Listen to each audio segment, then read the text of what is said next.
This is a response to the Merril Hoge ESPN controversy, Merril Hoge versus Tim Tebow. I'm just going to go through some of the points that Merril Hoge made real quick and make a quick comment on them, try to get through this as quickly as possible. First of all, Merril Hoge said Tim Tebow had the rah-rah attitude, and that is how he won his Heisman, and that's how he won the national championship. I would say the rah-rah thing. It's nice to have. It's not a deterrent from Tebow's game. It's nice to have, but it doesn't really work because in the NFL, guys don't really care sometimes. These guys get paid. They're super talented. They get paid regardless of the outcome of the game. You have a guy like Randy Moss in the huddle. Is the rah rah attitude really gonna work on Randy Moss?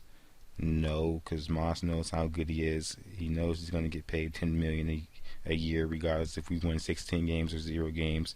So that whole rah rah attitude, it doesn't really work. It's nice to have, but it doesn't really work. Accuracy. I think Merril Hoge was dead on this, saying that accuracy is something that you really can't improve that much.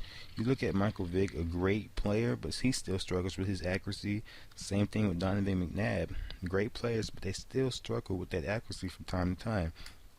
But Tim Tebow, I will give him his credit. He does throw a nice deep ball. He's always throwing a nice deep ball, but those short, 10, 15-yard outs, he doesn't complete them. He's 50% completions. That's not good enough to win in the NFL. You can look up the numbers of all the quarterbacks who have won the Super Bowl over the last 10 years. They all have thrown for 55% or better completion. Most of them in the last 5 years, most of them are close to 60% and over 60% completion. And so Tim Tebow has a long way to go, to get to that 60% mark. Throwing motion, that's something you can't change. That's muscle memory. This is something that this is the way he's been throwing for over 10 years. He hasn't changed it yet. He played 4 full years. He was a senior in the draft. It wasn't like he was a sophomore or a junior. So he played 4 years with that same throwing motion, and then he tried to change it in like a month. Yeah, right. Merril Hoge says that throwing motion is what put Byron Leftwich on the bench because guys kept getting too many shots at him.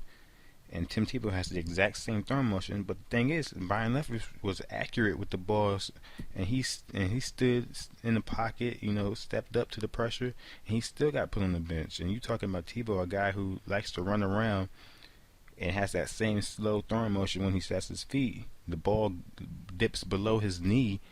It's not really going to work. It didn't work for Leftwich. It's not going to work for Tebow as a starter. Decision making. I will agree with Merril Hoge with that. The decision making isn't there, even though Merril Hoge calling him a 7th-round prospect, that was just straight blatant disrespect. But you really had to blame Urban Meyer for that. Urban Meyer basically made Tim Tebow a running back when he got inside the red zone. So you saying the guy doesn't have NFL quarterback decision making. Well, he didn't have to make NFL quarterback reads. He basically made a couple passes, and then when he got down to the goal line, he just ran.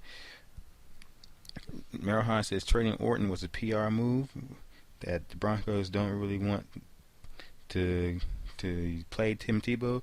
I will agree with that because the asking price for Kyle Orton was not dictated by the market. It was dictated by the Denver Broncos.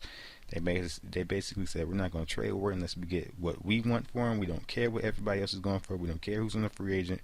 If you want Kyle Orton, you need to trade this pick, and if we don't get this high round pick, we're not going to trade him. So it's pretty apparent that from the first day that Elway got in the office, Elway, Fox, and Xander, since they got together, they haven't been behind Tim Tebow. It's been pretty apparent.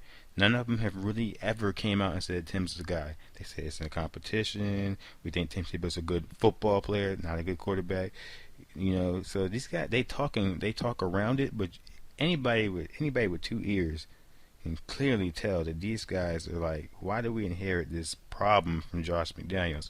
And that's the last point I want to make, is that Merril Hoge also made this as well, that the mountain of expectations is Josh McDaniels' fault, because Josh McDaniels took this guy in the first round when he shouldn't have went that high. And when you get picked in the first round, the fans want you to play. There's members of the organization who wanted him to play who probably aren't there anymore. Probably got fired with McDaniels or whatever. McDaniels and Studsville. Studsville actually played Tebow, but so with the hype and everything, you picked a guy who has a third or fifth round grade in the first round, and people want to see him play, but it's not a good move for the organization if the guy isn't ready. So those are just my comments on the whole thing. I hope it's going to be a good quarterback competition. I hope that Kyle Orton wins the job fair and square. Even though I'm not a big Orton fan, but he's I want to win. And if Orton, looks bad in the first 4 games of the regular season, I have no problems with putting Orton on the bench and just riding Tebow out for the next 12 games and going 0-12 or 1-11 for the next 12 games and getting Andrew Luck. I don't have a problem with that at all. So, that's basically my thoughts on the whole thing.